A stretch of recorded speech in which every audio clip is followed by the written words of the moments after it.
I'm presenting a device which is used for injecting for gene therapy for subretinal injection as well as drugs injecting subretinal. Can you please start the video?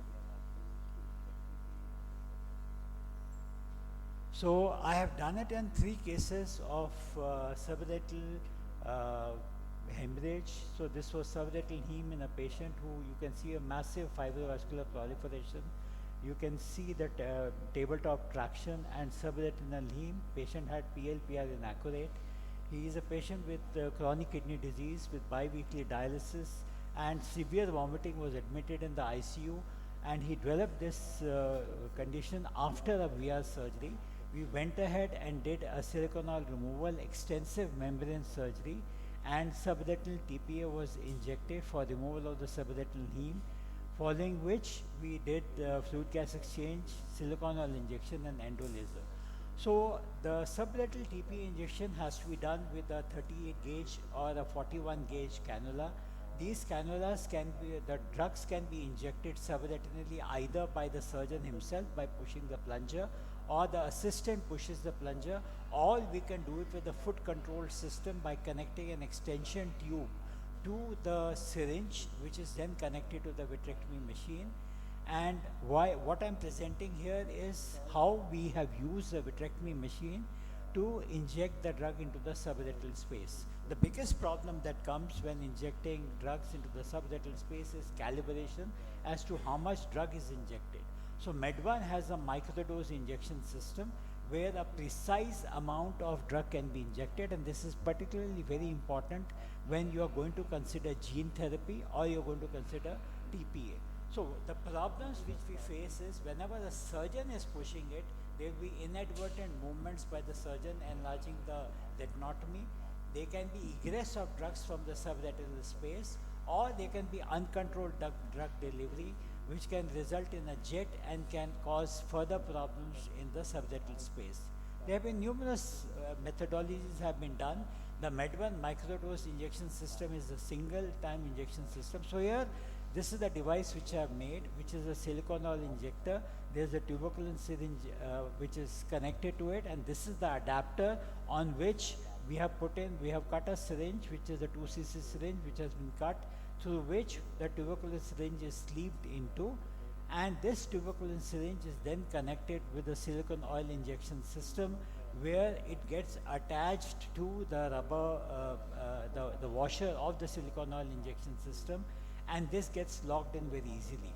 The tubing of the silicone oil injection system on the other end is connected to the vitrectomy machine, and once we have connected this, we can press the foot switch and the whole system can be primed so that we have drug available in the cannula.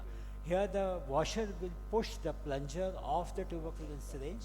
We can now precisely inject the amount of drug that is required. You will see that soon when I'm activating it, you will see a small bubble, small drop of droplet appearing, and this is the connection, and we push the PSI to about 8 PSI.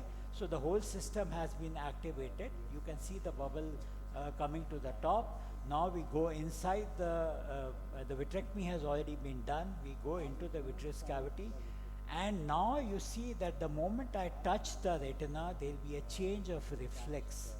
There will be a bright orange reflex, and that is when I am touching the retina. This is a very thin avascular retina. So you will see now a beautiful orange reflex. You see that orange reflex?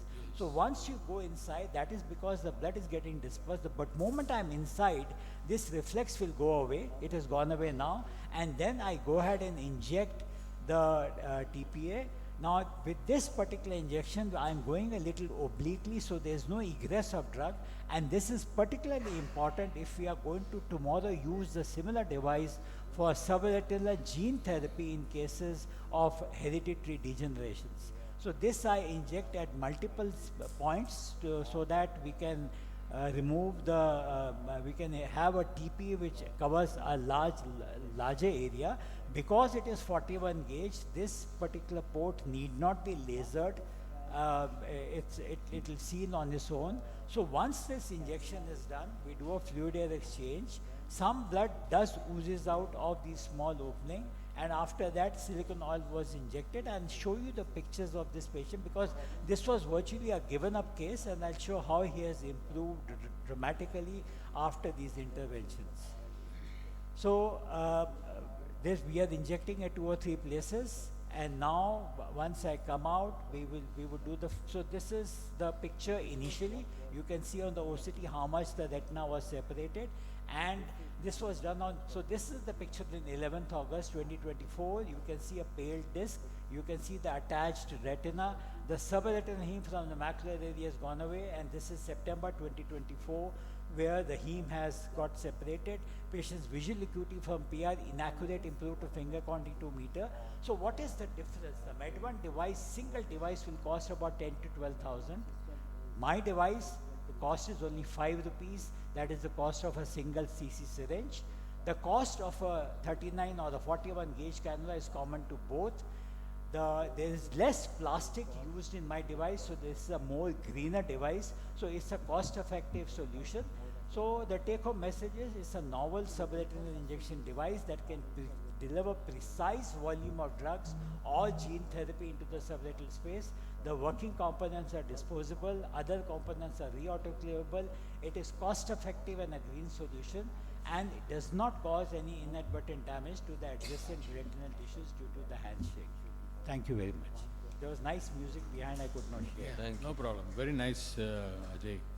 Only thing is, do you control the whole thing on the foot switch? With a foot switch. Like what you do for silicone oil? Yeah. Similarly.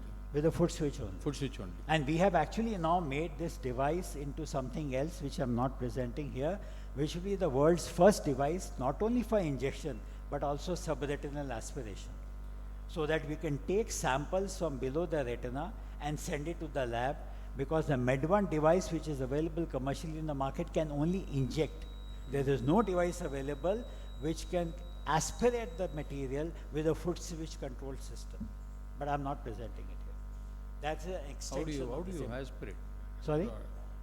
Injection is okay, but how do you aspirate?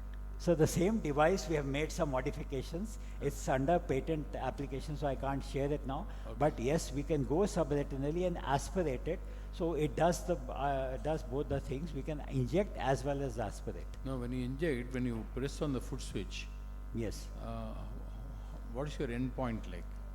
So the end point is we have titrated and calculated the amount of drug. So that is, if we want to inject 12.5 units, 25 units of TPA or 50 units of TPA. So I know, and that volume is there in the syringe. So that amount we inject. And same thing with gene therapy. So any case of gene therapy have you done? No, sir. I am in private practice, and I have not yet reached a point where we can have gene therapy. But yes, there are groups working in this country who have suggested to use this particular device. The only problem I'm facing is my device is not FDA approved. So for doing gene therapy, you need an FDA approval, which means I have to get it patented, lot of money spent, FDA approval, lot of money spent. So maybe someday. So also the needle gauge, can we change it according to the fluid, or you stick to a single? So the needle gauge we use only either 39 or 41 gauge.